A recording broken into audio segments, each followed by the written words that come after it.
మీ సహాయాన్ని మాకు అనుగ్రహించి పరలోకంలో ఉన్న మీ మనసును మాకు తెలియచేయమని వేడుకుంటూ, గ్రంథంలో రాయబడినటువంటి సంగతులను లోతుగా పరిశోధించి వాటిలో ఉన్న మర్మములను అర్థం చేసుకొనగలుగుటకు సహాయం చేయమని కోరుకుంటూ, యేసుక్రీస్తు వారి ద్వారా ఈ ప్రార్థన మీకు సమర్పిస్తున్నాం తండ్రి, ఆమేన్. యాత్రలో ఉన్న పరదేశులు యెరూషలేము యాత్ర చేయవచ్చా? దేవుడు భూమి మీదకి మనుషులను పంపించిన తర్వాత ఆయన యాత్ర చేయమన్నాడు. చూసారా, దేవుడు భూమి మీదకి మనుషులను పంపించి ఆయన ఒకే చోట స్థిరంగా ఉండిపోవద్దు, మీరు యాత్రలు చేయండి అన్నాడు. యాత్రలు చేయమన్నాడు.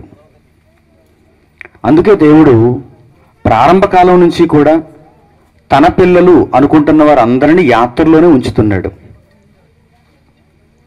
తనవారు అనుకుంటున్నప్పుడు అబ్రహాము దగ్గర మొదలుపెట్టాడు. తనవారు అనుకోవటం, ప్రత్యేకింపబడటం.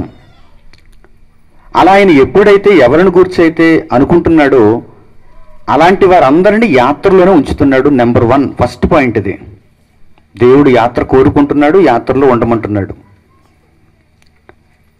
అబ్రహామును దేవుడు ఎన్నుకున్న తర్వాత మొట్టమొదట యాత్ర చేయమన్నాడు.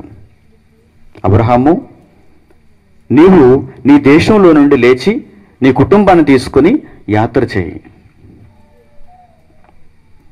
నేను చూపించే దేశానికి నువ్వు వెళ్ళాలి. యాత్ర. ఆదికాండము చూడండి ఒక్కసారి, 12వ అధ్యాయము. అబ్రహాము సందర్భాన్ని ఒకసారి మనం చూద్దాం. 12వ అధ్యాయము 1వ వచనం.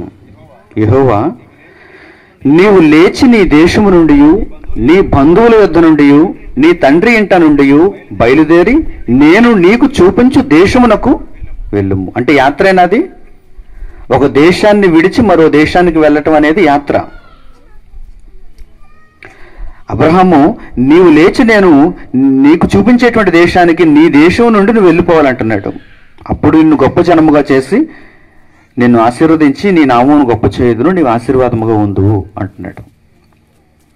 అంటే దేవుడు ఎవరినైనా దృష్టించాడు అంటే తన పిల్లలుగా ఆయన చూస్తున్నాడంటే అలాంటి వారందరినీ మొదటి కాలం నుంచి యాత్ర చేయమంటున్నాడు అని మనం అర్థం చేసుకోవాలి. యెరూషలేము యాత్రకు ముందు మనం ఆలోచించవలసింది ఏంటంటే అసలు యాత్ర అనేది దేవునికి ఇష్టమా కాదా అని మనం దైవ గ్రంథంలో చూస్తే అబ్రహాము యాత్ర చేసినట్టుగా మనకు కనిపిస్తుంది. ఆ తర్వాత ఇస్సాకు యాత్ర చేసినట్టుగా కనిపిస్తుంది. యాకోబు యాత్ర చేసినట్టుగా కనిపిస్తుంది. తన వివాహం కొరకైతేనే, దేవుని పని కొరకైతేనే, యుద్ధాల కొరకైతేనే, దేవుడు చూపించిన దేశానికి వెళ్ళమంటేనైతేనే, ప్రతి సందర్భంలో దేవుని పిల్లలైన వారు యాత్రలు చేస్తున్నారు. యాత్రలు చేస్తున్నారు అంటే దేవుడు యాత్రలో ఉండటం మంచిది అంటున్నాడు. తన పిల్లలు యాత్రలో ఉండటం మంచిది, ప్రయాణంలో ఉండటం మంచిది. చాలామంది యాత్రలు చేశారు. ఇశ్రాయేలు యాత్రలోనే పిల్లలను కన్నారు, యాత్రలోనే పిల్లలు పెద్దవారు అయిపోయారు, యాత్రలోనే వారు చనిపోయారు. అంత పెద్ద యాత్ర చేశారు వారు. 40 సంవత్సరముల యాత్ర, ప్రయాణం. యాత్రలోనే ఉన్నారు తన పిల్లలు చాలా మట్టుకు.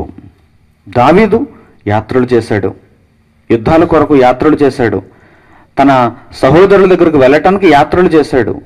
యోసేపు యాత్రలు చేశాడు. ఎందరో బైబిల్లో కనిపిస్తున్నటువంటి నీతిమంతులందరూ యాత్రలోనే తమ జీవితాలను ఎక్కువగా గడిపారు. అంటే దేవునికి యాత్ర అనేది చాలా ఇష్టం. భూమి మీద ఒక మనిషి యాత్ర కలిగి ఉండాలి అని దేవుడు అనుకుంటున్నాడు. అయితే ఇప్పటి కాలంలో మనం ఏ యాత్ర చేయాలన్నది ఆయన ఉద్దేశమో ఈ పాఠంలో మనం నేర్చుకోవాలి. యెరూషలేముకు మనం వెళ్ళాలా, లేక మరేదైనా ఇతర ప్రాంతానికి మనం వెళ్ళాలా? సంవత్సరంలో ఒకసారి ఎక్కడికైనా వెళ్ళి యాత్ర చేసి రావాలా? అసలు దేవుడు కోరుకునే యాత్ర ఏమిటి? తన పిల్లలను ఎందుకు యాత్రలో ఉండమన్నాడు? వాక్యం పరిపూర్ణం అయ్యేటప్పటికీ ఆయన కోరుకున్న యాత్ర ఏమిటి అనేది ఈ పాఠంలో మనం ఆలోచన చేయబోతున్నాం. మరొక మంచి మాట చూపిస్తాను మీకు. కీర్తనల గ్రంథము 84వ అధ్యాయము. కీర్తనల గ్రంథము 84వ అధ్యాయము 5వ వచనం. కీర్తనల గ్రంథము 84వ అధ్యాయము 5వ వచనం జాగ్రత్తగా చూడండి. నీ వలన బలమునందు మనుష్యులు ధన్యులు, యాత్ర చేయు మార్గములు వారికి అతి ప్రియములు అన్నాడు. చూడండి, చూసారా, కోరవ కుమారుల కీర్తన ఇది. ఏమని రాస్తున్నారు వారు పరిశుద్ధాత్మ ప్రేరణతో? నీ వలన బలమునందు మనుషులు ధన్యులు, యాత్ర చేయు మార్గములు వారికి అతి ప్రియములు. అంటే వారు యాత్రను కోరుకుంటారు, యాత్రను ఇష్టపడతారు. యాత్ర చేయు మార్గం అంటే వారికి అతి ప్రియము అని వ్రాయబడింది. దేవుని పిల్లలకు అంటే ఎక్కువగా దేవుని పిల్లలందరూ యాత్రలో ఉన్నట్టే మనకు కనిపిస్తుంది. కనుక ఒక చోట స్థిరంగా ఉండిపోయిన వారైతే కాదు. అబ్రహామును తన దేశంలోనే స్థిరముగా ఆశీర్వదించవచ్చు, కానీ ఎందుకు చేయలేదు? అలా యాత్ర చేయించాలి. యాకోబు దగ్గరకు రాహేలును పంపించవచ్చు, లేయాను పంపించవచ్చు, లాబానును పంపించవచ్చు, కానీ యాకోబు యాత్ర చేయాలి. తర్వాత మరలా యాత్ర చేసుకుంటూ ఇక్కడికి రావాలి.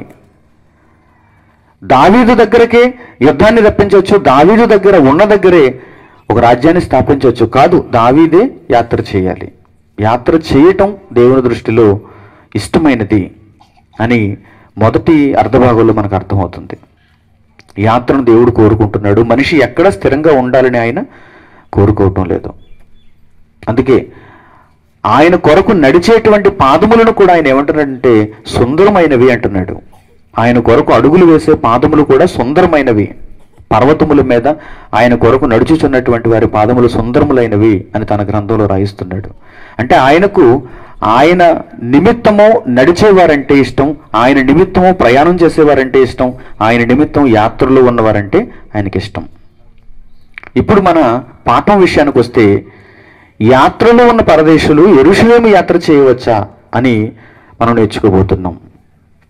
భూమి మీద ప్రపంచంలో ఇప్పుడు ఉన్నటువంటి దేశాలందరినీ, మనుషులందరినీ అడిగితే క్రైస్తవుల పుణ్యస్థలం, క్రైస్తవుల పుణ్యక్షేత్రం ప్రపంచవ్యాప్తంగా ఉన్న మనుషులందరికీ ఎక్కడుంది అని అడిగితే ప్రపంచ ప్రసిద్ధిగాంచినది యెరూషలేము అని చెబుతారు. ఇస్లాం వారికి ఎక్కడుంది అనగానే మక్కా మసీదు అని చెబుతారు.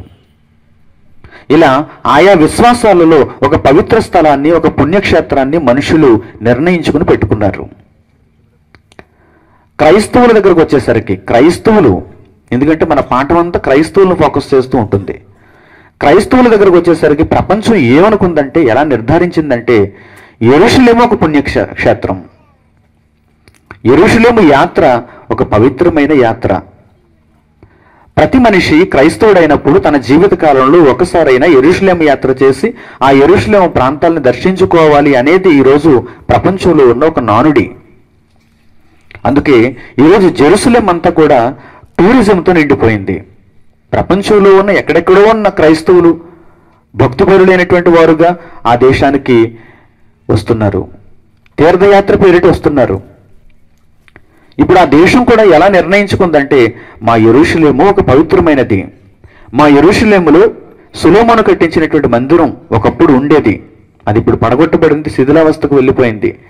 దీనిని సందర్శించటానికి, ఇక్కడ కాలు మోపటానికి, ఇక్కడ యోర్దాను నదిని చూడటానికి, ఇక్కడ యేసు సంచరించిన ప్రదేశాలు చూడటానికి, ఇక్కడ శిష్యులు సంచరించినటువంటి ప్రదేశాలు చూడటానికి, ఇక్కడ అబ్రహాము సంచరించిన ప్రదేశాలు చూడటానికి, ఇక్కడ అనేక మంది ప్రవక్తలు సంచరించిన ప్రదేశాలు చూడటానికి, వారు వాడినటువంటి పాత్రలు ఇలాంటివన్నీ అక్కడక్కడ కొద్ది కొద్దిగా మిగిలితే వాటిని మ్యూజియంలో చూడటానికి అనేక మంది దేశ విదేశాల నుంచి సందర్శకులు వస్తున్నారు అని ఆ దేశం కూడా ఇప్పుడు ఏం చేస్తుందంటే ఆ యెరూషలేము ప్రాంతాన్ని బాగా డెవలప్ చేసింది, అభివృద్ధి చేసింది. మన దగ్గర అప్పుడప్పుడు టీవీల్లో మీరు కనిపిస్తుంటారు. యెరూషలేము యాత్ర చేసినట్టుగా, ఆ యాత్ర చేసి వచ్చినట్టుగా అక్కడ ఉన్నటువంటి కొన్ని ప్రదేశాలను వీడియోలలో చూపిస్తూ, వారు కూడా వీడియోలలో ఉంటూ అప్పుడప్పుడు ప్రసంగాలు చేస్తుంటారు, మనం చూస్తుంటాం. ముఖ్యంగా ఈ జైపాల్ గారు, నేను యెరూషలేం వెళ్ళాను, ఇదిగోనండి ఈ ప్రదేశానికి వెళ్ళాను, ఇదిగోనండి యోర్దాను నీరు, ఇదిగోనండి ఇక్కడ మట్టి, ఇదిగోనండి ఇక్కడ యేసు సిలువ వేయబడిన ప్రదేశం, ఇదిగోనండి ఇక్కడ సమాధులు, ఇవన్నీ చూపిస్తుంటారు. చూసారా? మన దగ్గర ఉన్నటువంటి కొంతమంది తెలుగు బోధకులు, ఈ మధ్య రాజా, సినీ యాక్టర్ రాజా కూడా ఇలాంటి కార్యక్రమంలో ఉన్నాడు. ఎక్కువగా యెరూషలేము యాత్ర చేయటం, అక్కడి నుంచి ఏవో కొన్ని పదార్థాలు, వస్తువులు తీసుకుని రావటం, ఇక్కడ కొంతమందికి వాటిని ఒక ధరకు అమ్మటం. చాలామంది ఈ కార్యక్రమాలలో ఉన్నట్టుగా మనకు చూస్తున్నాం. అలాగే సతీష్ కుమార్, కల్వరీశ్వరం సతీష్ కుమార్ కూడా ఎక్కువగా ఈ ప్రాంతాలను దర్శించమన్నట్టుగా అనేకులకు చెప్పటం. దీన్ని అంతటినీ గమనిస్తున్నటువంటి ప్రభుత్వం కూడా ఈరోజు ఏం చేస్తుందంటే మైనార్టీలకు కొన్ని నిధులు కేటాయిస్తారు. ప్రతి రాష్ట్రంలోనూ దేశానికి సంబంధించి మైనార్టీలకు కొన్ని నిధులు కేటాయిస్తారు రాజ్యాంగం ప్రకారం. అంటే దేశంలో రాష్ట్రంలో ఉన్నటువంటి మైనారిటీకి చెందినటువంటి వారు, మైనారిటీ అంటే క్రైస్తవులు మైనారిటీ వర్గం, ఇస్లాం వారు మైనారిటీ వర్గం, జైనులు మైనారిటీ వర్గం, మెజారిటీ అంటే హైందువులు ఎక్కువ సంఖ్యలో ఉంటారు కనుక ఈ మైనారిటీ వర్గానికి చెందినటువంటి వారికి కొన్ని నిధులు కేటాయిస్తారు, కొన్ని కోట్ల రూపాయలు వీరికి కేటాయిస్తారు. ప్రభుత్వం కూడా ఏమనుకుంటుందంటే క్రైస్తవుల కొరకు మేము ఈ నిధులు వాడాలి కనుక యెరూషలేము యాత్రకు వెళ్ళే వారి కొరకు మేము ఈ నిధులు వాడతాం అంటున్నారు. అంటే ఫ్లైట్ టికెట్ రూపంలో వారికి కొంత కన్సెషన్, ఫ్లైట్ టికెట్ 1 లక్ష రూపాయలు అవుతుంది అనుకోండి, 50,000 రూపాయలు గవర్నమెంట్ భరించి 50,000 రూపాయలు క్రైస్తవుడు భరించేలా. అంటే మీరు యెరూషలేము యాత్ర చేయటానికి ఒక ప్రభుత్వం కూడా సహకరిస్తుంది. ఎందరో బోధకులు అక్కడికి వెళ్ళి వచ్చి ఆ వీడియోలు మీకు చూపించి మేము వెళ్ళాం మీరు కూడా వెళ్ళండి అని ప్రోత్సహిస్తున్నట్టుగా మనకు కనిపిస్తుంది. ప్రారంభ కాలం నుంచి దేవుడు తన పిల్లలను యాత్రలో ఉండమన్నాడన్న విషయాన్ని చూచారో ఏంటో, అసలు ఈ జ్ఞానం వారికి తెలుసో లేదో నాకు తెలియదు, కానీ ఎందరో గొప్ప గొప్ప బోధకులుగా పిలువబడుతున్న వారు ఈరోజు యెరూషలేము యాత్ర చేస్తున్నారు. తమ సంఘాలను తమ వెంట తీసుకుని వెళ్ళి, ధనవంతులైన వారిని, పేదవారిని ఎవరు తీసుకుని వెళ్ళరు, ధనవంతులైన వారిని యెరూషలేము తీసుకుని వెళ్ళి కొన్ని దినాలు అక్కడ గడిపి ఒక టూరిజంగా దానిని అనుభవించిన తర్వాత మరలా తిరిగి ఇండియా వచ్చి ఆ వీడియోలన్నీ ఇక్కడ చూపించి చేతనైతే వీలైతే మీరు కూడా వెళ్ళండి అని చెప్పటం మనం చూస్తున్నాం. ఇక మనం కూడా చిన్న అవకాశం దొరికితే దాన్ని వినియోగించుకోవాలని చూస్తుంటాం కనుక, సందు దొరికితే దూరిపోదామని చూస్తుంటాం కనుక, ఇంత పెద్ద పెద్ద బోధకులు వెళ్ళారు కనుక మేము కూడా వెళ్తే బాగుంటుందేమో, ఆ డబ్బులు కూడబెట్టుకుని మేము కూడా యెరూషలేము యాత్ర చేస్తే బాగుంటుందేమో, మా జీవితకాలంలో ఒక విషయాన్ని మేము సాధించినట్టు అవుతుందేమో అని చాలామంది అభిప్రాయపడుతున్నారు. కనుక అలాంటి వారందరూ, యెరూషలేము దర్శించాలి అనుకునేటువంటి వారందరూ, లేక మన దేశంలో ఉన్న కొన్ని ప్రాంతాలు దర్శించుకోవాలి అనుకునేటువంటి వారందరూ ఈ పాఠాన్ని జాగ్రత్తగా మీరు ఆలోచించండి. యెరూషలేమును గూర్చి దేవుడు కొన్ని మాటలు తన గ్రంథంలో రాయించాడు. యెరూషలేమును గూర్చి మత్తయి సువార్త ఒక మంచి మాట చూద్దాం. 5వ అధ్యాయం యేసుక్రీస్తు వారు పలికిన మాట. మత్తయి సువార్త 5వ అధ్యాయము 35వ వచనం చూడండి. మత్తయి సువార్త 5వ అధ్యాయము 35వ వచనం. భూమి తోడనవద్దు, అది ఆయన పాదపీఠము, యెరూషలేము తోడనవద్దు, అది మహారాజు పట్టణము. చూసారా, చాలండి. భూమి తోడనవద్దు, ఆకాశం తోడనవద్దు, యెరూషలేము కూడా తోడనవద్దు అని యేసుక్రీస్తు చెబుతున్నట్టుగా మనం అక్కడ చూస్తున్నాం. యెరూషలేము ఎందుకు తోడనవద్దు అంటున్నాడు? యెరూషలేము మీద ఎందుకు ఒట్టు పెట్టుకోవద్దు అంటున్నాడు? యెరూషలేమును అంత చిన్నదిగా ఎందుకు చూడొద్దు అంటున్నాడు? అది మహారాజు పట్టణం. ఏ మహారాజు పట్టణం? భూమి మీద యెరూషలేము, ఇప్పుడు మనం మ్యాప్లో చూస్తున్నటువంటి యెరూషలేము ఏ మహారాజు పట్టణం? అది దావీదు మహారాజు పట్టణం. దావీదు యెరూషలేమును కేంద్రంగా చేసుకుని తన రాజ్యాన్ని విస్తరింపచేశాడు. ఇశ్రాయేలీయులను, యూదులను దావీదు యెరూషలేము కేంద్రంగా చేసుకుని పరిపాలన చేశాడు. ఆ తర్వాత అతని కుమారుడైనటువంటి సొలొమోను యెరూషలేములో మందిరాన్ని కట్టించాలి అనుకున్నాడు, మందిరాన్ని కట్టించాడు. ఆ తర్వాత వచ్చినటువంటి ఇశ్రాయేలీయులు, యూదులు వీరందరికీ యెరూషలేము ఎలా మారిపోయిందంటే ఒక పవిత్ర స్థలంగా మారిపోయింది. అది ఒక పరిశుద్ధ పట్టణంగా మారిపోయింది. ఎందుకంటే అక్కడ ఏముంది? దేవాలయం ఉంది. అది ఒక మహారాజు పట్టణం. వారిని పరిపాలించే ఒక మహారాజు, దేవుని ఆత్మ కలిగిన వాడు, ప్రవక్తగా దేవుని మాటలు చెబుతున్నవాడు దావీదు ఉన్నటువంటి పట్టణం అనగానే అందరూ ఆ పట్టణాన్ని ఎలా భావిస్తారు చెప్పండి? పవిత్రమైనదిగా భావిస్తారు, పరిశుద్ధ పట్టణంగా భావిస్తారు. అందుకే యేసుక్రీస్తు ధర్మశాస్త్ర కాలంలో ఉన్న యూదులకు, ఇశ్రాయేలీయులకు ధర్మానుకూలంగానే ఈ మాటలు చెబుతూ ఏమంటున్నాడు ఆయన? యెరూషలేము తోడనవద్దు, అది మహారాజు పట్టణము అంటున్నాడు. అంటే ఇశ్రాయేలీయుల కాలంలో, యూదుల కాలంలో దేవుడు యెరూషలేము పట్టణాన్ని చాలా పవిత్రమైనదిగానే చూశాడు, చాలా పవిత్రమైనదిగా ఉంచాడు. ఎందుకంటే దీని వెనక దేవునికి చాలా ఆలోచన ఉంది. యెరూషలేము పట్టణాన్ని పవిత్ర పట్టణంగా ఉంచటం వెనుక యెరూషలేముకు చెదిరిపోయినటువంటి యూదులందరూ ఏటైటా ఒక్కసారైనా వచ్చి పండుగ ఆచరించాలి, ఏటైటా ఒక్కసారైనా వచ్చి ఆ దేవాలయంలో వారి బలులు అర్పించాలి అనే నియమాన్ని దేవుడు ఎందుకు పెట్టాడంటే దానికి ఆయన మనసులో ఒక మంచి ఆలోచన ఉంది. యెరూషలేమును గొప్ప చేద్దామనో కాదు, బలులు స్వీకరిద్దామనో కాదు, దీనిని ఒక ప్రతినిత్యం తరతరాలుగా ఒక వాడుకగా చేద్దామని కాదు. దేవునికి ఒక మంచి సంకల్పం ఉంది. అందుకే ఇశ్రాయేలీయుల ద్వారా ప్రపంచానికి పాఠం నేర్పించాలనుకునే దేవుడు, ప్రతి సందర్భంలోనూ ఇశ్రాయేలీయులను ఉదాహరణగా చూపించాలనుకునే దేవుడు యెరూషలేము పట్టణాన్ని ఏమంటున్నాడంటే ఇది ఇశ్రాయేలీయులకు యూదులకు ఒక ముఖ్యమైన పట్టణం, పవిత్రమైన పట్టణం, అది మహారాజు పట్టణం అంటున్నాడు. కానీ కాలక్రమేణా మీ అందరికీ తెలుసు, ఇశ్రాయేలీయులు యూదులు ఏమైపోయారు? దేవుని నుండి తొలగిపోయారు. దేవుడు ఏదైతే మహాభాగ్యాన్ని కల్పించాడో దానిని వీరు కోల్పోతున్నారు. చివరికి వచ్చేసరికి పదుల సంఖ్యలో కూడా దేవునికి బ్రతికేవారు కనిపించటం లేదు. వేలుగా, లక్షలుగా ఎందరో ఇశ్రాయేలీయులు యూదులు దేవునికి కాకుండా పోతున్నారు. చివరకు వీరు ఎలా తయారవుతున్నారంటే యెరూషలేమును ఎలా మార్చేశారు? రక్తసిక్తమైనటువంటి పట్టణంగా మార్చేశారు. యెరూషలేము ఒక దావీదు మహారాజు పట్టణం. యెరూషలేము అనేది ఒక పవిత్రమైనటువంటి పట్టణం. ఎప్పుడంటే ఒకనాడు దావీదు కాలంలో, సొలొమోను కాలంలో. కానీ ఆ తరువాత వచ్చినటువంటి ఇశ్రాయేలీయులు యూదులు చాలా మూర్ఖులుగా మారిపోయారు. ఎంత మూర్ఖులుగా మారారంటే ఎవరైనా ఒక ప్రవక్త చావాలి అంటే అది యెరూషలేములోనే చావాలి అనుకున్నారంటే, ఎవరైనా ఒక నీతిమంతుడిని మేము చంపాలి అంటే యెరూషలేముకు తీసుకుని వచ్చి అక్కడ చంపాలి అనుకున్నారు. అంటే యెరూషలేమును ఎలా మారుస్తున్నారన్నమాట? రక్తంతో నిండిపోయిన పట్టణంగా మార్చేస్తున్నారు. అది శాపము పొందిన పట్టణముగా మార్చటానికి ప్రజలు కంకణం కట్టుకున్నారు. వారికి తెలియకుండానే పైకి ఏం చెప్పుకుంటున్నారంటే అది మహారాజు పట్టణం, అది ఒక పవిత్ర స్థలం, అందులో యెరూషలేము దేవాలయం ఉంది. కానీ వీరు చేస్తున్న ఆగడాలు ఏంటంటే యెరూషలేము పట్టణాన్ని రక్తంతో ముంచేస్తున్నారు.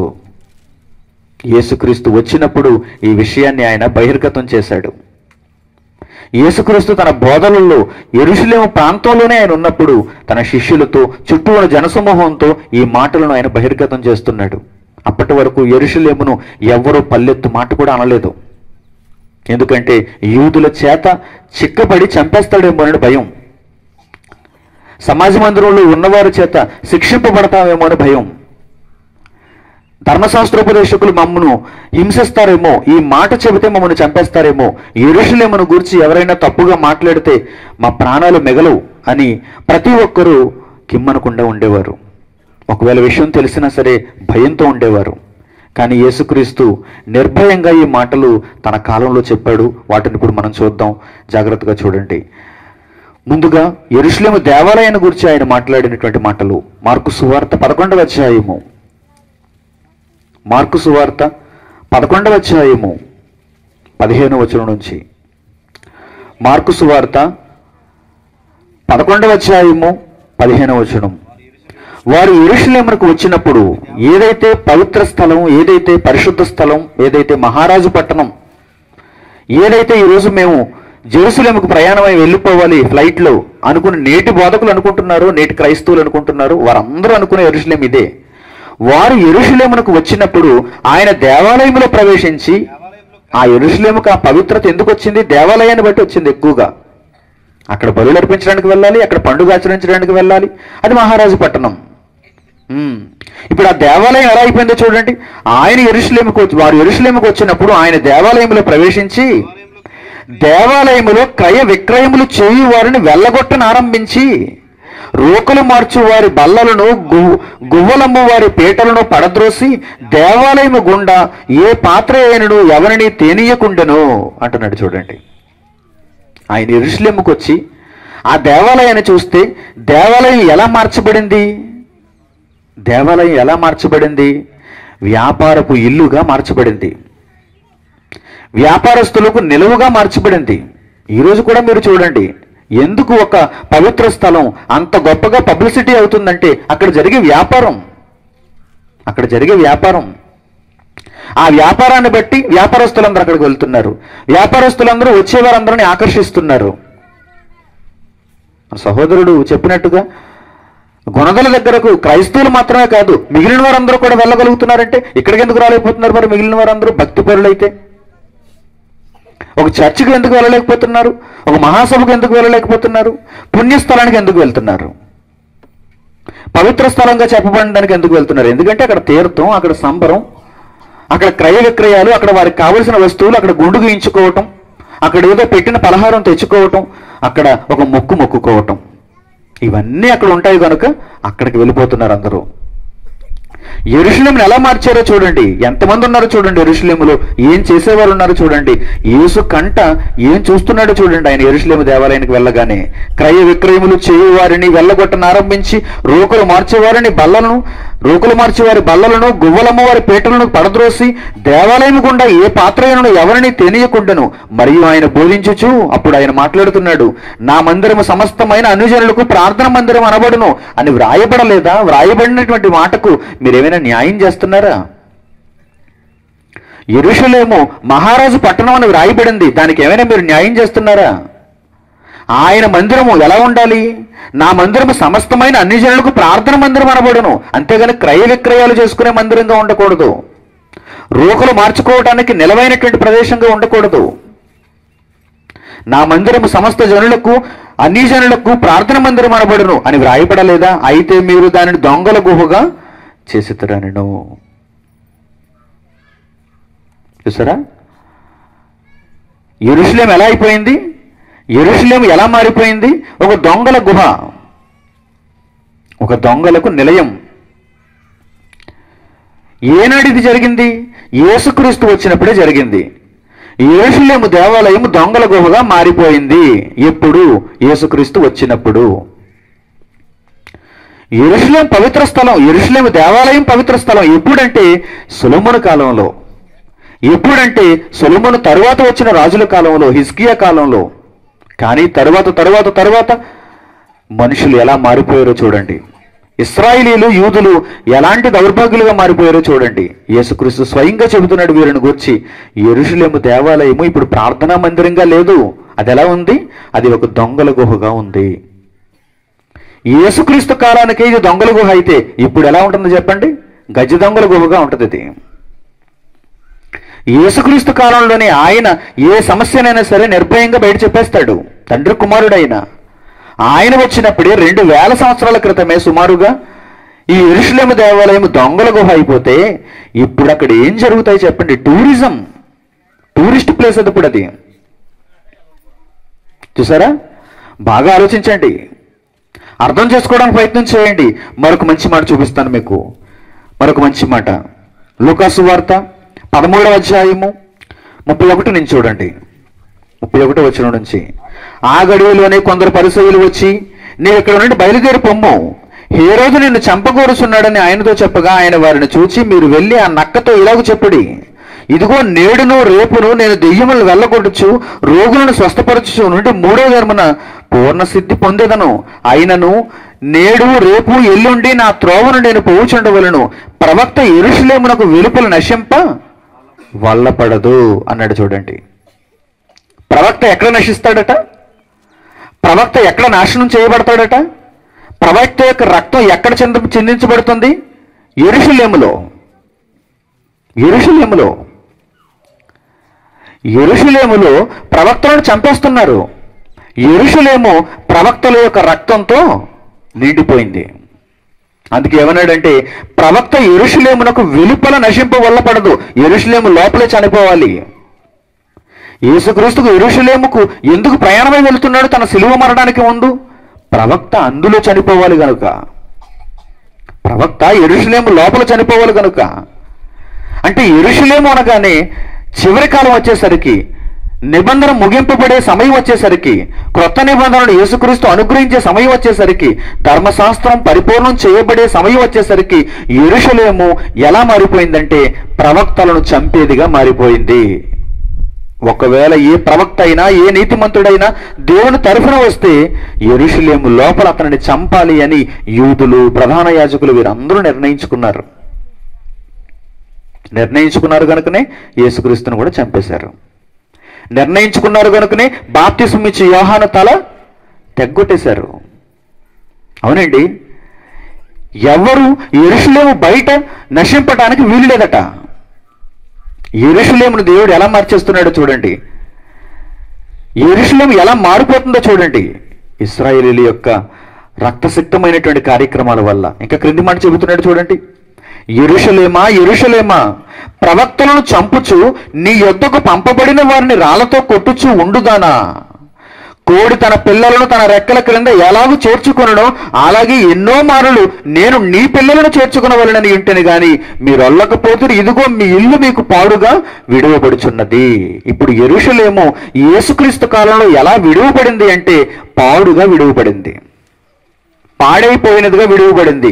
కానీ ఒకప్పటి దాని వైభవం ఏంటి? అది మహారాజు పట్టణం, అది పండుగలు ఆచరించటానికి వెళ్ళి దర్శించుకోవలసినటువంటి పట్టణం.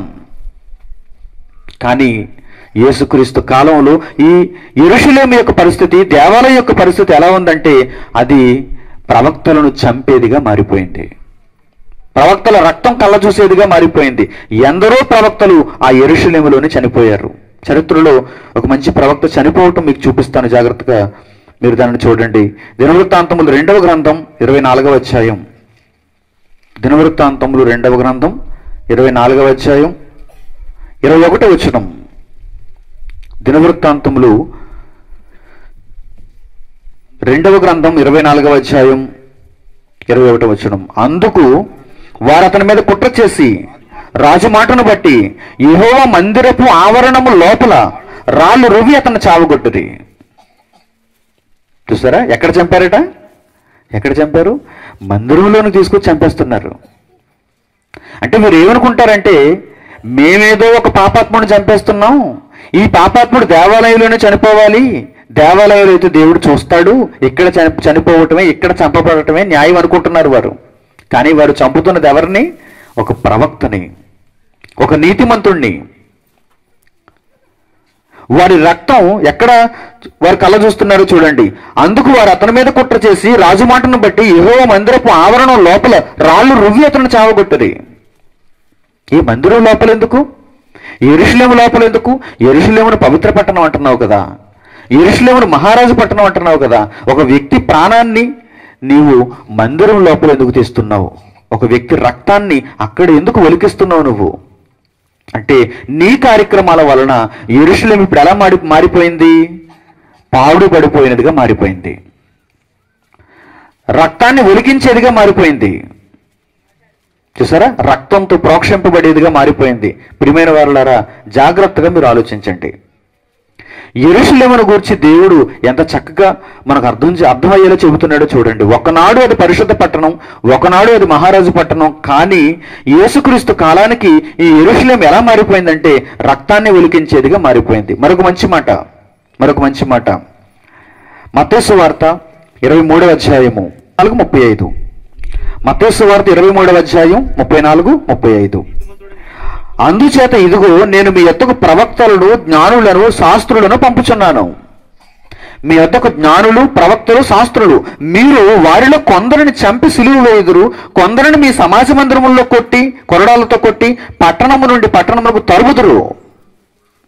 యెరూషలేము వచ్చేంత వరకు తరుముతారట వారిని. ఇంతకీ ఎవరిని? జ్ఞానులు, శాస్త్రులు, ప్రవక్తలు, ఎవరైతే నీతి కలిగిన వారో వారిని చంపుతున్నారు చూడండి. యెరూషలేము పట్టణస్థులు, యెరూషలేములో ఉండేవారు అతి క్రూరమైనటువంటి స్వభావానికి చెందిన వారే యెరూషలేము ప్రాంతపు ప్రజలు. ఈరోజు కూడా మీరు జెరూసలేం వెళ్ళి చూడండి.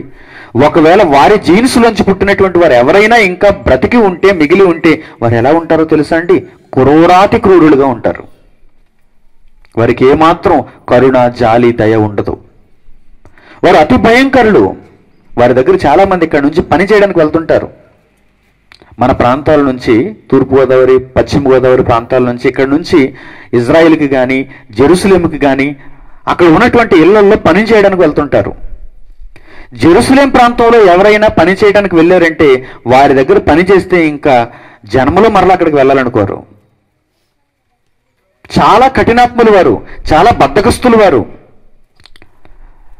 ఒక్కొక్కసారి అక్కడికి వెళ్ళినటువంటి వారు చెబుతుంటారు, ఏమంటే మీరు అక్కడికి వెళ్ళారు కదా, పని ఎలా ఉందండి, 2 సంవత్సరాల తర్వాత 3 సంవత్సరాల తర్వాత లీవ్ మీద వస్తుంటారు, సెలవు మీద వస్తుంటారు, అక్కడ పని ఎలా ఉందంటే వారు తమ గోడు చెబుతుంటారు. అయ్యో బాబోయ్, వారు చాలా భయంకరులండి.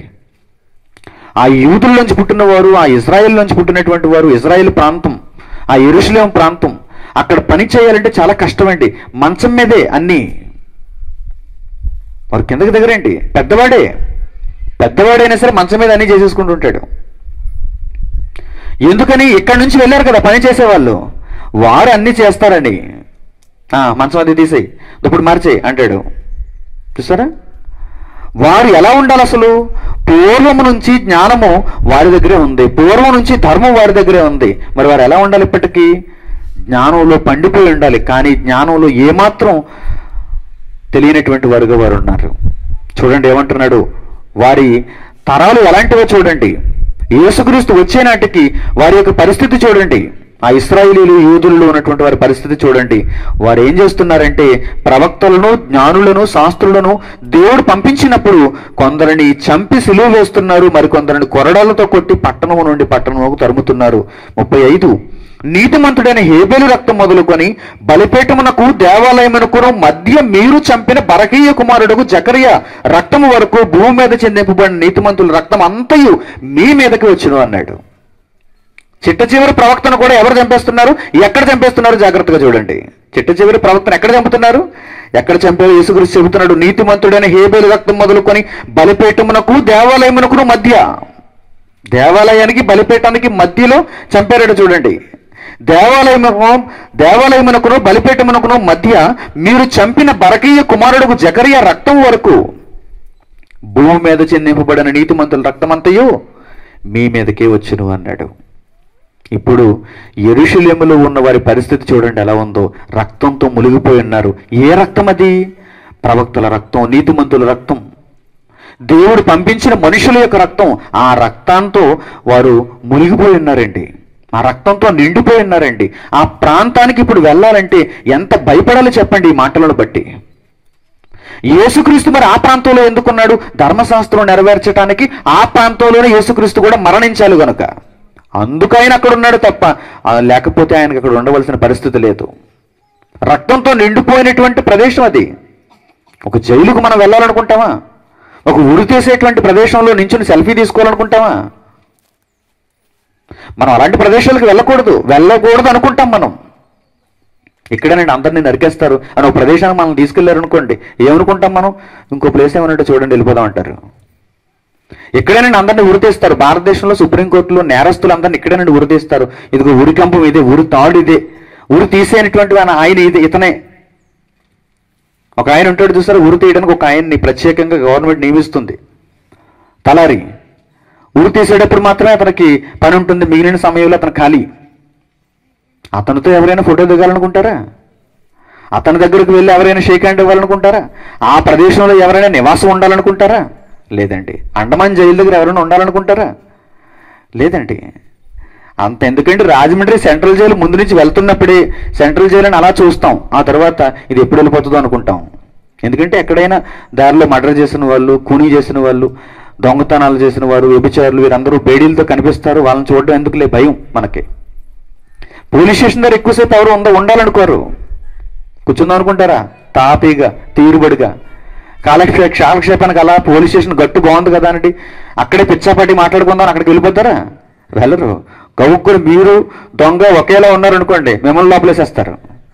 విషయాల తర్వాత మీ ముఖ పోలికలు కూడా మొన్న ఎప్పుడో తప్పించుకున్నవాడు ముఖ పోలికల్లాగే ఉన్నాయి అన్నాడంటే చాలు, మీకు ఒక నమస్కారం అండి బాబు, ఏదో ఇలా వచ్చాను సామర్లకోట పోలీస్ స్టేషన్కి, ఇంకెప్పుడు ఇటువైపు రాను, అంతేనా? అలాంటి ప్రదేశాలకు మనం వెళ్ళాలనుకోం. యెరూషలేము ఇప్పుడు అలాంటి ప్రదేశమే, యాజ్ ఇట్ ఈస్గా. ఇంకా ఈ ప్రదేశాలనే చిన్నవి, ఒక పోలీస్ స్టేషన్, ఒక జైలు, ఒక ఉరి తీసే ప్రదేశం. నేరస్తులను, అది కూడా నేరస్తులను శిక్షిస్తున్నారు. కానీ ఇక్కడ నీతిమంతులను, ప్రవక్తలను, శాస్త్రులను శిక్షించి వారి రక్తాన్ని కళ్ళజూసినటువంటి ప్రదేశంగా మారిపోయింది. మార్చేశారు మనుషులు, మార్చేశారు ఇశ్రాయేలీలు. దానిని యేసు ఒక్కడే చెప్పగలుగుతున్నాడండి, ఆయనే మాట్లాడుతున్నాడు ఇదంతా. నీతిమంతుడని హేబేలు రక్తం మొదలుకొని బలిపీఠమునకును దేవాలయమునకును మధ్య మీరు చంపిన బరకీయ కుమారుడుకు జకరియా రక్తం వరకు భూమి మీద చిందింపబడిన నీతిమంతుల రక్తం అంతయు మీ మీదకి వచ్చును, యెరూషలేము ప్రాంతపు ప్రజల మీదకి వచ్చును, అక్కడ నివసించిన ప్రధాన యాజకుల మీదకి వచ్చును, అక్కడ నివసించిన శాస్త్రుల మీదకి వచ్చును. ఎందుకంటే వారే ఆ కార్యక్రమాలలో పాలు పంపులు కలిగి ఉన్నారు. వారే ప్రవక్తలను చంపటంలో ప్రోత్సహించారు. యెరూషలేము అలా మారిపోవటంలో కారకులు వారే. పరిశుద్ధ పట్టణం శపింపబడిన పట్టణంగా మారిపోవటానికి ప్రధాన కారకులు వారే. అందుకే దేవుడు వారిని విడిచిపెట్టలేదు. ఇక క్రిందికి వచ్చేసరికి ఏమంటున్నాడు చూడండి, 24వ అధ్యాయం మొదటి వచనం. 24వ అధ్యాయం మొదటి వచనం. యేసు దేవాలయం నుండి బయలుదేరి వెళ్ళిచుండగా, ఇంకా ఆయన శిష్యులకు అర్థం కావటం లేదు ఈ పరిస్థితి అంతా. ఇప్పుడు నా దగ్గర హాల్ టికెట్లతో పాటు యెరూషలేం టికెట్లు కూడా పెట్టాను అనుకోండి, పాఠం అంతా విన తర్వాతే లైన్ కట్టేస్తారు మీరు అందరూ. పోనీలేండి ఒకసారి వెళ్ళి చూసేసేద్దాం అంటారు. పోయింది ఏముందండి, టికెట్ ఉంది కదా అంటారు మీరు. అలాగే అంటున్నారు చూడండి శిష్యులు ఇక్కడ 24వ అధ్యాయం ప్రారంభ వచనం. యేసు దేవాలయం నుండి బయలుదేరి వెళ్ళిచుండగా, ఇంక వెళ్ళిపోతున్నాడు ఆయన. ఇక్కడ ఈ దేవాలయంలో ఉండకూడదు, వాక్యం చెప్పడానికి తప్ప ఈ దేవాలయంలో అసలు ఉండకూడదు, నేను చనిపోవడానికి తప్ప యెరూషలేములో నేను ఉండకూడదు. యేసు దేవాలయం నుండి బయలుదేరి వెళ్ళిచుండగా ఆయన శిష్యులు ఆ దేవాలయపు కట్టడములు ఆయనకు చూపింపవచ్చిరి. ప్రభువా చూసావా ఈ కట్టడం ఎంత బాగుందో, ఈ డిజైన్ చూసావా ఎంత బాగుందో, సొలొమోను కాలంలో వారు చెక్కినటువంటి శిల్పం చూసావా ఎంత బాగుందో, హీరాము ఇచ్చినటువంటి మ్రాణులు చూసావా ఎలా ఉన్నాయో. ఆయన శిష్యులు యేసుక్రీస్తుకు వివరిస్తున్నారు. యేసుక్రీస్తు లేకుండా కలిగింది లేదు. యేసుక్రీస్తుకు తెలియదా దేవాలయాన్ని గురించి? ఆయన ఇప్పుడిప్పుడే పుట్టాడు అనుకుంటున్నారు వీరు. మా పూర్వీకులు మాకు వివరించిన దానిని మేము యేసుక్రీస్తుకు వివరించాలి అని వీరు కూడా చాలా ముందుకు వస్తున్నారు. శిష్యులు ఏం చేస్తున్నారు చూడండి. ప్రభువా, ఆయన శిష్యులు ఆ దేవాలయపు కట్టడములన్నీ ఆయనకు చూపింపవచ్చిరి. అందుకు ఆయన ఏమంటున్నాడు చూడండి, మీరు ఇవన్నీ చూచుచున్నారు కదా. పేతురు అలా ఉండిపోతున్నాడు. ఈ శిష్యులందరూ వాటి దగ్గర ఉండిపోతున్నారండి. యెరూషలేము దేవాలయపు కట్టడాలు, మీరు వీటన్నిటిని చూచుచున్నారు కదా. రాతి మీద రాయి ఒకటైనను ఇక్కడ నిలిచి ఉండకుండా పడద్రోయబడునని మీతో నిశ్చయముగా చెప్పుచున్నానని వారితో అనెను. చాలా ఖచ్చితంగా చెబుతున్నాను నేను. ఈ ప్రదేశాల దగ్గర ఉండాలని కానీ, ఈ ప్రదేశాలను చూడాలని కానీ, చూస్తూ ఇక్కడే నిలిచిపోవాలని కానీ, ఇది ఒక పవిత్ర స్థలమని కానీ, పుణ్యక్షేత్రమని కానీ మీరు భావించకండి. ఎందుకంటే ఇక్కడ రాతి మీద రాయి ఒక్కటైనను నిలువకుండా పడద్రోయబడు కాలము వచ్చుచున్నదని నిశ్చయముగా చెబుచున్నాను అంటున్నాడు యేసుక్రీస్తు. యెరూషలేము దేవాలయం పడగొట్టబడింది. యెరూషలేము దొంగల గుహగా మారిపోయింది. యెరూషలేము ప్రాంతం ప్రవక్తలను చంపినటువంటి రక్త చరిత్ర కలిగినటువంటి ప్రాంతంగా యేసుక్రీస్తు వారి మాటలలో మనకు అర్థమవుతుంది. పోనీ అక్కడ ఏమైనా దేవునికి ఆరాధనలు జరుగుతున్నాయా? పోనీ అక్కడ ఏమైనా దేవుణ్ణి ఆరాధించేటువంటి మనుషులు ఉన్నారా? చూడండి యోహాను సువార్త 4వ అధ్యాయంలో యేసుక్రీస్తు ఏమంటున్నాడు చూడండి. యోహాను సువార్త 4వ అధ్యాయము 20వ వచనం. యోహాను సువార్త 4వ అధ్యాయము 20వ వచనం 21వ వచనం చూడండి. సమరయ స్త్రీ ఏమంటుంది? మా పితరులు ఈ పర్వతమందు ఆరాధించరు గాని ఆరాధింపవలసిన స్థలం యెరూషలేములో ఉన్నదని మీరు చెప్పుదురని ఆయనతో అనగా, యేసు ఆమెతో ఇట్లనెను. ఆనాటికి యూదులు ఎవరు చెప్పుకుంటున్నారు? మీరైతే పర్వతముల మీద ఆరాధిస్తారు, మేమైతే ఆరాధింపవలసిన స్థలం యెరూషలేములో ఉన్నది కనుక యెరూషలేములో ఆరాధిస్తాం. మేమే నిజమైన దేవుణ్ణి ఆరాధిస్తున్నాం. మేము యూదులము, మేము ఇశ్రాయేలీయులము కనుక మేము దేవుణ్ణి ఆరాధించటానికి యెరూషలేము మాత్రమే వెళ్తాం అని గొప్పలు చెప్పుకుంటున్నారు ఆ రోజు యూదులు, ఇశ్రాయేలీయులు. నేటి నామకార్థ క్రైస్తవులు, నేటి నామకార్థ క్రైస్తవులు కూడా ఎలా మారిపోయారు? మేము యెరూషలేము వెళ్ళాం, మేము యెరూషలేమును చూసాం. మీరు చూడలేదా? ఇంకా మీరు ఇంకా విజిట్ చేయలేదా? మీకు ఇంకా తెలియవా అక్కడ పరిస్థితులు? మీరు చూడలేదా? మీరు దర్శించుకోలేదా? ఆ పవిత్ర స్థలాన్ని మీరు దర్శించలేదా? చూసారా వీరి మాటలు? ఆనాడు యూదులలాగే వీరు కూడా తయారైపోయారు. అందుకే యూదులు అనుకుంటున్నటువంటి మాటలను సమరయ స్త్రీ చెబుతుంది చూడండి. ఏమంటుంది ఆమె? మా పితరులు పర్వతమందు ఆరాధించరు గాని ఆరాధింపవలసిన స్థలము యెరూషలేములో ఉన్నదని మీరు చెప్పుదురని ఆయనతో అనగా, యేసు ఆమెతో ఇట్లనెను, అమ్మా ఒక కాలం వచ్చుచున్నది, రెడీగా ఉంది ఆ కాలం. అది ఎప్పుడు? నీవు అనుకున్న కాలం ఎప్పుడు అనుకుంటున్నావు? దావీదు కాలంలో యెరూషలేము పట్టణం ఒక మహారాజు పట్టణం అనేటువంటి భావన ఎప్పుడు అనుకుంటున్నావు? దావీదు కాలంలో. ఆయన దానిని కేంద్రంగా చేసుకుని మహారాజు పట్టణం అని అందరికీ నేర్పించాడు. సొలొమోను కాలంలో, మంచి రాజులున్న కాలంలో, మంచి ప్రవక్తలున్న కాలంలో, ఆ తర్వాత రాను రాను రాను ఈ యూదులు ఎలా మారిపోయారో తెలుసమ్మా? వచ్చినటువంటి ప్రవక్తలను, వచ్చినటువంటి నీతిమంతులను చంపేంత వరకు ఊరుకోలేదు. వారందరి రక్తాన్ని దేవాలయంలోనే చిందింపజేశారు వారు.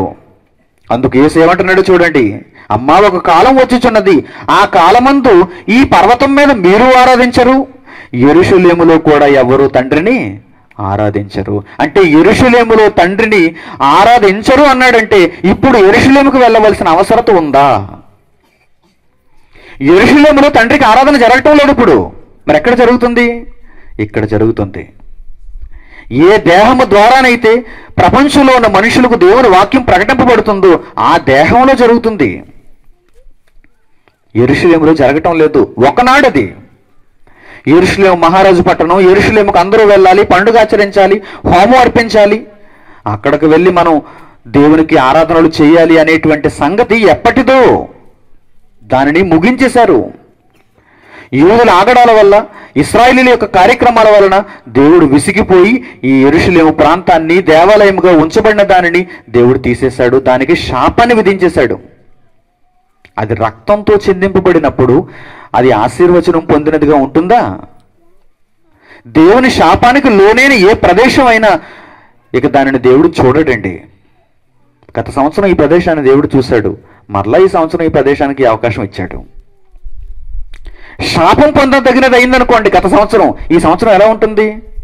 మోడుగా మిగిలిపోతుంది. అంతేనా కదా?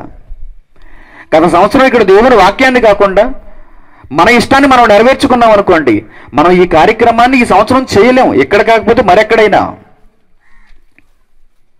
ఎందుకు చేయగలుగుతున్నాం?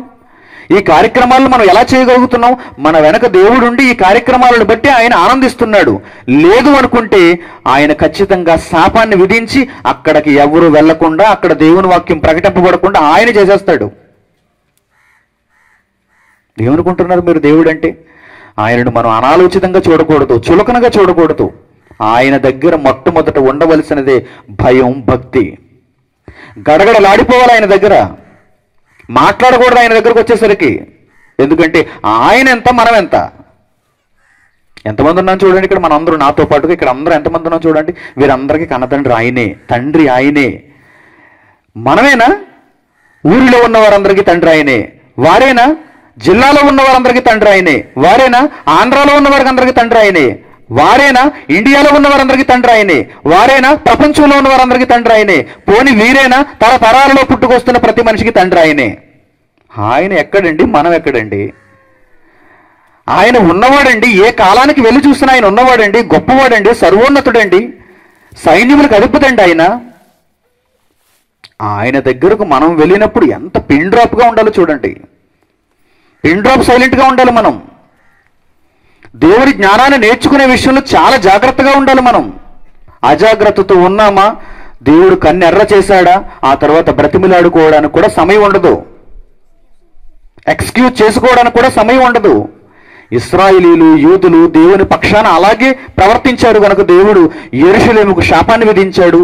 యెరూషలేములో ఉన్న దేవుని పట్టణాన్ని ఇక చూడకూడదు అనుకున్నాడు. అక్కడ మీరు ఆరాధిస్తారా నన్ను? యెరూషలేము ప్రాంతానికి వెళ్ళి సందర్శించుకుని అక్కడ మీరు నన్ను ఆరాధిస్తారా? అక్కడ వీడియోలు ఇక్కడ వారికి చూపించి వెళ్ళమని ప్రోత్సహిస్తారా? ఏమర్థమైందయ్యా నీకు? యేసు మాటలు అర్థమయ్యాయి? ఏం చెప్పాలి నువ్వు? నీ బ్రతుకు కాలంలో నీకు డబ్బు ఉండొచ్చు, ఫ్లైట్ మీద మేము వెళ్ళలేక కాదు, నీవు మాత్రమే వెళ్ళగలుగుతున్నావు అనుకుంటున్నావా? మేము వెళ్ళలేక కాదు, మాకు పాస్పోర్ట్ లేక కాదు, ఆ మాత్రం ధనం మా దగ్గర లేక కాదు. ఎందుకు వెళ్ళలేదు మనం ఎందుకు వెళ్ళలేకపోతున్నాం? మన దగ్గర ఉన్న ధనంతో మనం చేయవలసిన కార్యక్రమం వేరు. మన కాలంలో మనం ఈ భూమి మీద నెరవేర్చవలసిన కార్యక్రమం దేవుడు రాయించినట్టుగా ఉండాలి తప్ప నీవు అనుకున్నట్టుగా ఉండకూడదు, నీ థియరీ ప్రకారం ఉండకూడదు. పైకి బైబిల్, లోపల వాడి థియరీ. బాగా ఆలోచించాలి మీరు. దేవుడు యెరూషలేమును శపించేశాడు. శాపం పొందదగినదిగా మారిపోయింది అది. ఏనాడు అంటే నిన్న మొన్న కాదు, యేసుక్రీస్తు కాలంలోనే, యేసుక్రీస్తు వచ్చినప్పుడే, ఆయన బ్రతికిన కాలంలోనే దేవుడు ఆ శాపాన్ని విధించాలనే నిర్ణయాన్ని దేవుడు తీసుకున్నాడు. మంచి మాట. లూకాసు వార్త 21వ అధ్యాయం చూడండి. లూకాసు వార్త 21వ అధ్యాయము 20వ వచనం. లూకాసు వార్త 21వ అధ్యాయము 20వ వచనం. యెరూషలేము దండ్ల చేత చుట్టబడుట మీరు చూచినప్పుడు దాని నాశనము సమీపమై ఉన్నదని తెలుసుకొనుడి. యెరూషలేము దేని చేత చుట్టబడుతుంది? దండ్లుగా వచ్చేస్తారు, సైనికులు వచ్చేస్తారు. పాలస్తీనా ప్రాంతం, యెరూషలేము ప్రాంతం, ఇజ్రాయిల్ ప్రాంతం ఈరోజు ఎలా ఉన్నాయో తెలుసా? సైనిక స్థావరాలతో మిగిలిపోయి ఉన్నాయి. అక్కడ చూస్తే రష్యా సైనిక స్థావరాలు, అక్కడ చూస్తే అమెరికా సైనిక స్థావరాలు. ఎందుకు? 2 దేశాల మధ్య పోరు, ఆ 2 దేశాల మధ్య యుద్ధం వాతావరణం. యెరూషలేము ఏమి చేయబడుతుంది? తరతరాలుగా 2000 సంవత్సరాలుగా యెరూషలేముకున్నటువంటి పరిస్థితి ఏంటి? అది దండ్ల చేత చుట్టబడుచున్నది. అమెరికా నుంచి దిగిపోతున్నాయి నాటో దళాలు, రష్యా నుంచి దిగిపోతున్నాయి ఈ సైనిక దళాలు, ఇజ్రాయెల్ నుంచి దిగిపోతున్నాయి, ఈజిప్ట్ నుంచి దిగిపోతున్నాయి. వీరందరూ ఏం చేస్తున్నారు? ఆ యెరూషలేము ప్రాంతాన్ని ముట్టడి వేస్తున్నారు. ఈ ప్రాంతం నాది అంటే ఈ ప్రాంతం నాది అని కొట్టుకు చేస్తున్నారు. యేసుక్రీస్తు పలికిన మాట ఇప్పటికీ నెరవేరుతుంది. చూడండి ఏమంటున్నాడు ఆయన, యెరూషలేము దండ్ల చేత చుట్టబడటం మీరు చూచినప్పుడు దాని నాశనము సమీపమై ఉన్నదని తెలుసుకొనిడి. క్రింది మాటల్లో ఏమంటున్నాడు చూడండి, 24వ వచనం. వారు కత్తివాత కులుదురు, చెరపట్టబడిన వారే సమస్తమైన అనుజనుల మధ్యకు పోవుదురు. దండ్ల చేత చుట్టబడితే నాశనం సమీపమైతే, యెరూషలేము నాశనం అయిపోతే అక్కడ ఉన్నటువంటి వారందరూ ఏమవుతారు? పారిపోతారు. అదే చెప్పాడు యేసుక్రీస్తు. మీరందరూ వెళ్ళిపోవాలి, అనుజనుల మధ్యలోనికి వెళ్ళిపోవాలి. ఇక యెరూషలేము నో మోర్. భూమి మీద యెరూషలేము ఇక ఉండకూడదు, దానికి ప్రాధాన్యత లేదు, అది పవిత్ర స్థలము కాదు. చూడండి ఏమంటున్నాడు, క్రిందకు వచ్చేసరికి ఆ మాటలన్నీ మీరు పైనుంచి చదువుకుంటే అదే ఉంటుంది. క్రిందకు వచ్చేసరికి ఏమంటున్నాడు, 24వ వచనం. వారి కత్తివాత కూలుదురు, చెరపట్టబడిన వారే సమస్తమైన అన్యజనుల మధ్యకు పోవుదురు. అన్యజనుల కాలములు సంపూర్ణమగు వరకు యెరూషలేము అన్యజనముల చేత త్రొక్కబడును. అమెరికా వాడు వచ్చి ఎందుకు తొక్కాలి దాన్ని? రష్యా వాడు వచ్చి ఎందుకు తొక్కాలి దాన్ని? ఆ సైనికులు వచ్చి ఎందుకు దానిని ముట్టడి వేయాలి? శత్రు దేశాలు వచ్చి దానిని ఎందుకు ముట్టడి వేయాలి? దేవుడు పలికిన మాటది. అన్యజనుల చేత ఈ యెరూషలేము తొక్కబడుతుంది. తొక్కబడుతుందంటే అర్థం ఏంటి? పనికిరానిదిగా మారిపోతుంది. మామూలు వారి చేత తొక్కించట్లేదు దేవుడు దానిని. యూదుల చేత, ఇశ్రాయేలు చేత, పవిత్రుల చేత, పరిశుద్ధుల చేత కాదు. ఎందుకు? పనికిరాని వారి చేత దేవుడు ఆ యెరూషలేము ప్రాంతాన్ని తొక్కించేస్తున్నాడు. ఇప్పుడు అలాంటి యెరూషలేముకు మనం వెళ్ళాలా? అలాంటి యెరూషలేముకు వెళ్ళి మనం చూసేదేంటి? మనం నేర్చుకునేది ఏంటి? దేవునికి కోపాన్ని తెప్పించడం తప్ప ఆ యెరూషలేముకు వెళ్ళటం వల్ల మనకు మిగిలేదేమీ లేదండి. గవర్నమెంట్కు తెలుసా ఈ విషయం? తెలియదు. అందుకే మైనారిటీలకు వచ్చే డబ్బంతా మేము టిక్కెట్లకు పెడతామంటున్నారు. పెద్ద పెద్ద బడా బోధకులకు తెలుసు అనుకుంటున్నారు ఇదంతా? తెలియదు. వారు దీనివల్ల వ్యాపారం చేసుకుందాం అనుకుంటున్నారు. అంటే వారి ఉద్దేశం ఏంటి? యెరూషలేం వెళ్ళి వచ్చాను అంటే అందరూ నా దగ్గరకు వస్తారు. యెరూషలేం వెళ్ళి వచ్చి ఆ వీడియోలు వీరికి చూపిస్తే అందరూ నా దగ్గరకు వచ్చి నన్నే గొప్పవాడని చెప్పుకుంటారు. ఆ తర్వాత వీలైతే నేను వీరితో పాటు ఒక ప్రయాణం, ఒక టూర్ వేద్దాం. ఎంతో మంది బాధితులు ఉన్నారు, యెరూషలేము యాత్ర బాధితులు ఉన్నారు. అప్పుడప్పుడు మీకు టీవీ న్యూస్లు కనిపిస్తుంటారు చూడండి.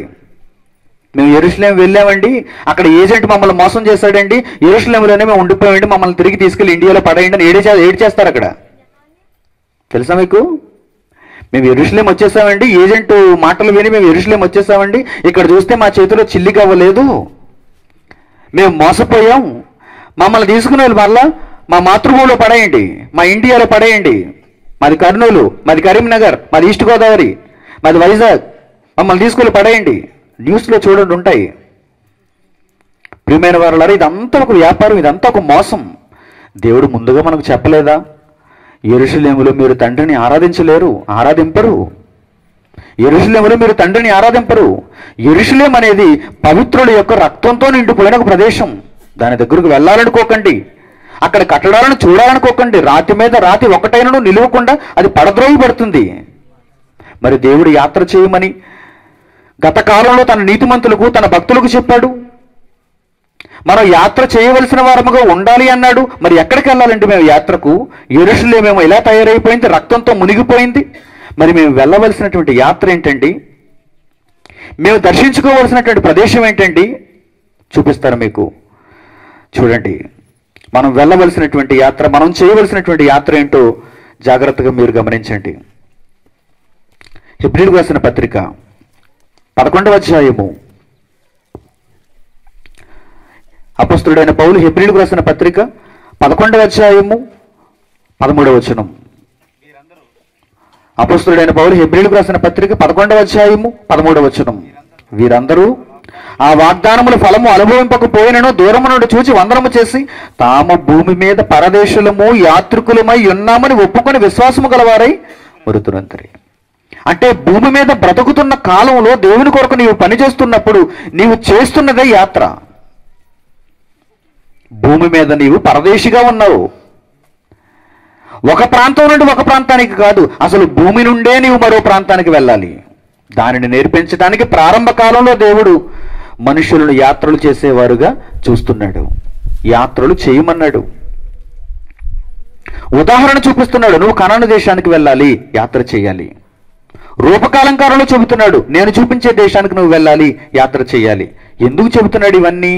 రాను రాను రాను రాను భవిష్యత్ కాలంలో దేవుని వాక్యం పరిపూర్ణమైన తర్వాత ప్రతి మనిషి భూమి మీదకి వచ్చిన తర్వాత తాను ఒక పరదేశుడని, తాను ఒక యాత్రికుడనని గుర్తెరిగి తన జీవిత కాలంలో దేవుని కొరకు తిరిగి తిరిగి తిరిగి ప్రదేశాలకు కాదు, దేవుని పిల్లల యొద్దకు, దేవుని ఇష్టాన్ని నెరవేర్చడానికి అనేక ప్రాంతాలకు అతడు వెళ్ళి వెళ్ళి వెళ్ళి చలనము కలిగిన వాడై అనేక ప్రాంతాలను సందర్శించి దేవుని మాటలను వారికి చెప్పి వారిని దేవుని సంఘముగా కట్టి ఆ తర్వాత నిద్రించి పరలోకానికి వచ్చేయాలి.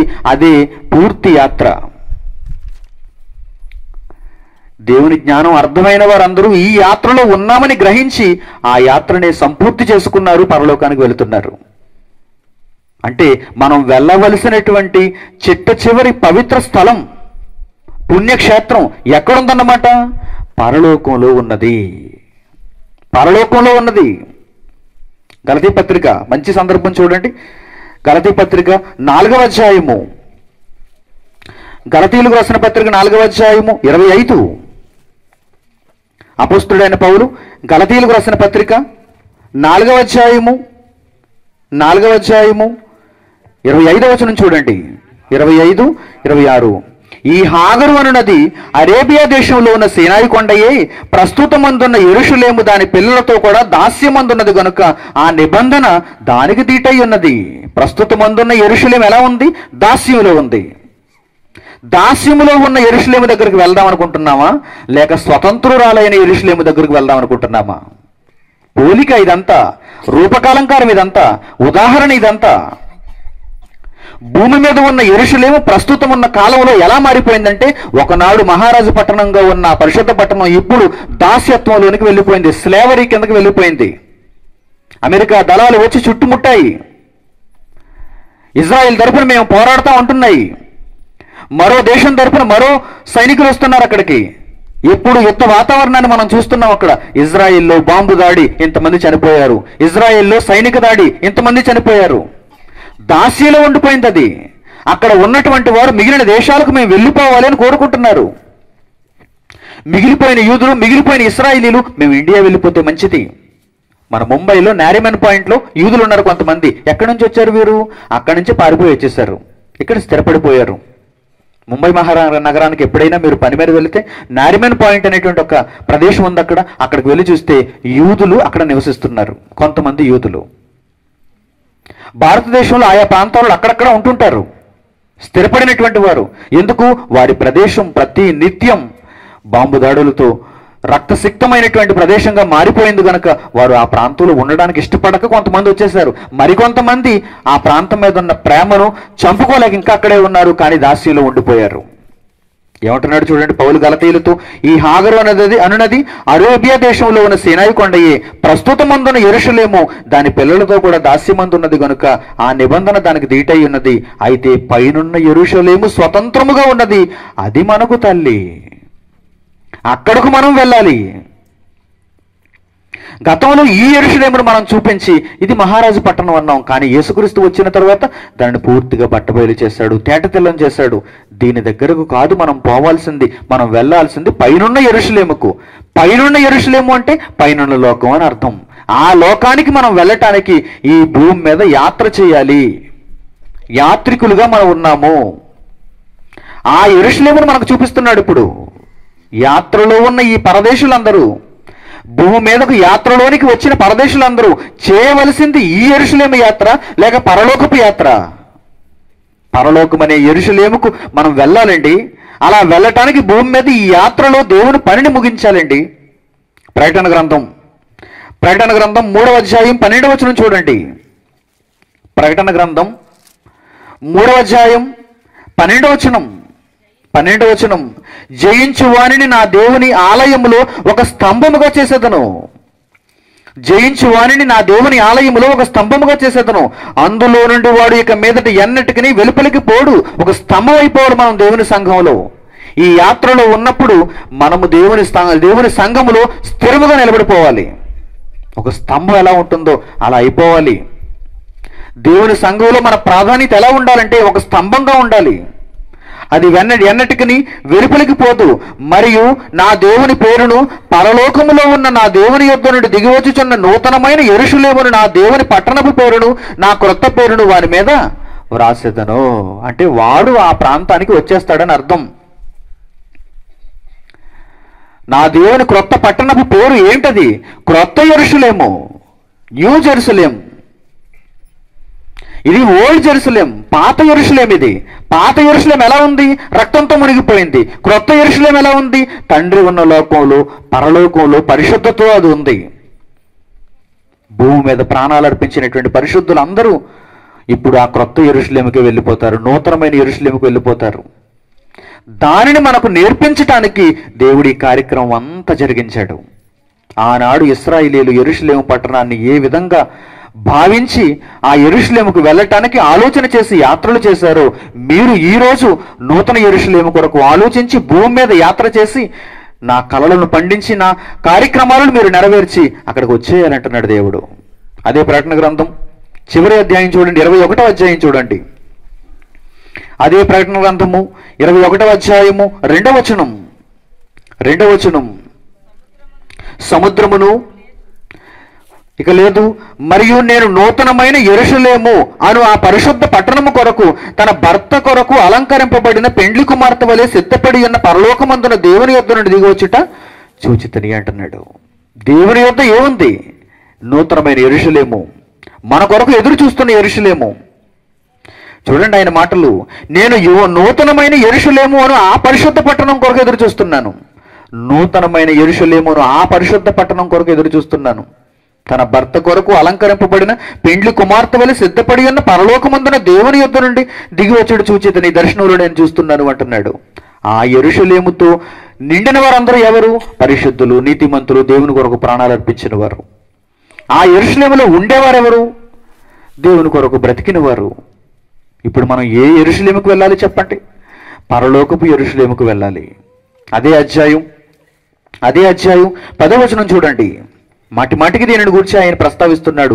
భూమి మీద యెరూషలేముకు వెళ్ళిపోతారేమో అనేటువంటి ఆలోచనతో దేవుడు వీటన్నిటిని రాయిస్తున్నాడు. చూడండి 10వ వచనం.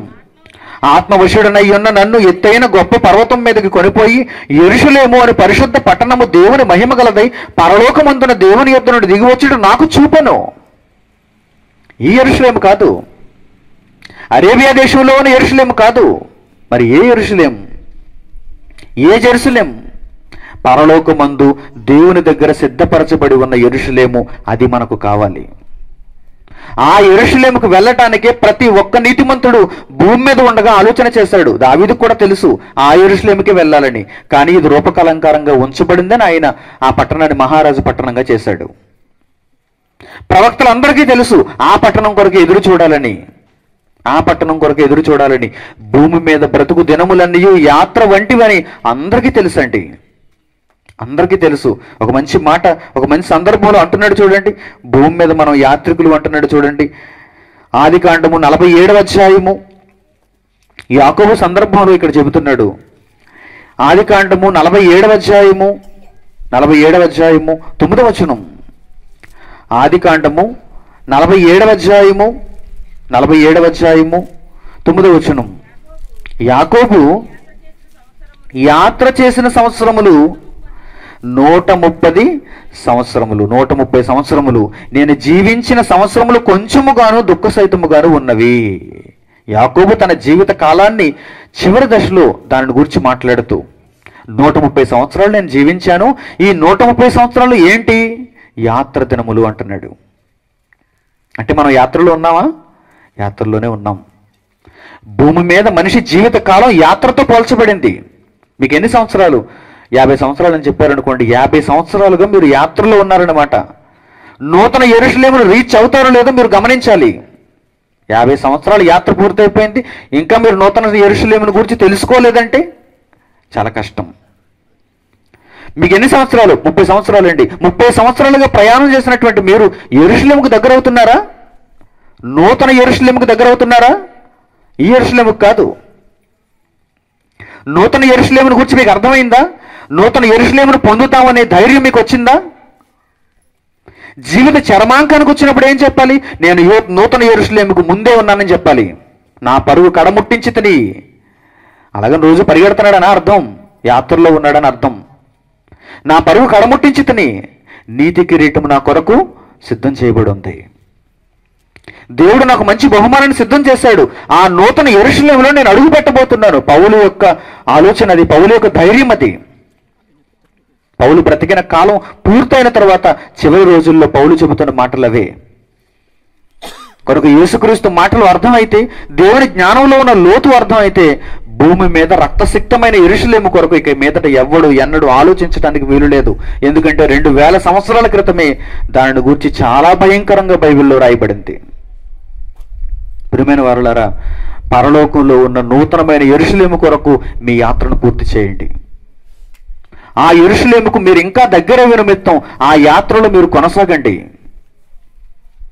దేవుడిస్తున్నటువంటి ప్రతిరోజు మీ యాత్రలో ఒక్కొక్క రోజు యాత్రను మీరు ముగిస్తున్నారు. యాత్రలో ఒక్కొక్క రోజు గమ్యానికి చేరువవుతున్నారు, ప్రయాణాన్ని చేస్తున్నారు. ఆ గమ్యం మీకు దగ్గర అవుతుందా? సరే. యెరూషలేము మీకు దగ్గర అవుతుందా? నూతన యెరూషలేము, పరలోక పట్టణము మీకు దగ్గర అవుతుందా? సరే.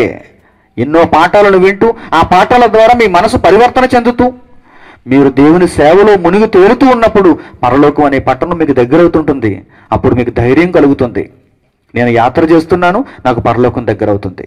లేదు, మీరు ఎన్నాళ్ళుగానో సంఘంలో ఉంటున్నా మీకు ఏమాత్రం ధైర్యం లేకపోతే, మీకు పరలోక పట్టణం కొరకు అసలు అవగాహనే లేకపోతే మీరు ఏదో రూట్లో ఉన్నారన్నమాట. దాని చివరి గమ్యస్థానం యెరూషలేము కాదన్నమాట, పైనున్న యెరూషలేము కాదన్నమాట. కనుక వెంటనే రూట్ మార్చుకోవాలి. పైనున్న యెరూషలేము దగ్గరకు తీసుకుని వెళ్ళే మార్గంలో మీరు అడుగు పెట్టాలి. అప్పుడే మీకు మంచి లాభం కలుగుతుంది. లేకపోతే ఎంత ప్రయాణం చేస్తారో చివరికి నష్టపోతారు. ప్రార్థన చేసుకుందాం. తలలు వంచి ప్రార్థనలో ఏకీభవించండి.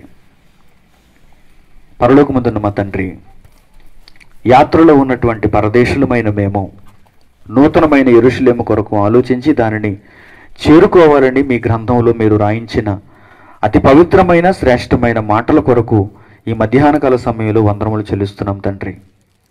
విన్నాము, మనసారా వాటిని గ్రహించాము. మంచి నేలను విత్తబడినటువంటి విత్తనం వల్ల ఇది ఫలము తీసుకుని రాగలుగుటకు సహాయం చేయండి.